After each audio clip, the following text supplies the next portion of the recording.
டேய் இவங்களை ஒழிக்கணும்டான்னு நினச்சா ஒழிப்பான், இப்போ வேணும்னு நினச்சா வேணும். இந்த நாட்டில் நான் சொல்கிறேன் உங்களுக்கு, திமுக வர வேண்டும் என்று யாரும் வாக்கு செலுத்துறது இல்லை, அதிமுக வர வேண்டும் என்று யாரும் வாக்கு செலுத்துறது இல்லை. திமுக வந்துடவே கூடாதுன்னு நினச்சி அதிமுக போட்டாங்க. மறுபடியும் இன்னொரு தடவை அதிமுக வந்துடவே கூடாதுன்னு நினச்சி திமுக போடுறாங்க. பிசாசை விவாகரத்து பண்ணிட்டு பேயை ஒரு 5 வருஷம் கல்யாணம் பண்ணுறான். ஐயோ அப்படின்னு பேயை விவாகரத்து பண்ணிட்டு மறுபடியும் பிசாசை கல்யாணம் பண்ணுறான். ஒரு குற்றம் பண்ணிடுறான் ஒருத்தன், மன்னருக்கு முன்னாடி போய் நிறுத்திடுறாங்க. இந்த தண்டனை 50 சவுக்கடி இல்லைன்னா 100 மிளகாய் சாப்பிட்ணும்.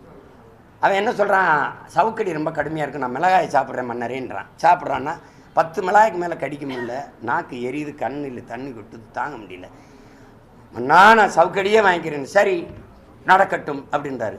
சவுக்கடி வாங்குறான், 10 அடிக்கு மேலே வாங்க முடியல சார், பிஞ்சு ரத்தமாக ஓடுது. மண்ணா என்னால் முடியலை, நான் மறுபடியும் மிளகாயே சாப்பிட்றேன்.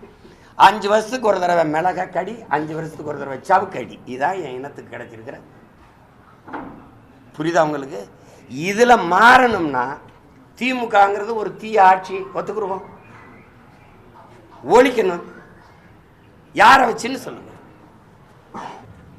திமுகவை அதிமுக வச்சு இப்படி ஒழிப்பீங்க, அப்புறம் இந்த தீமையை எந்த தீமையை வச்சு ஒழிப்பீங்க?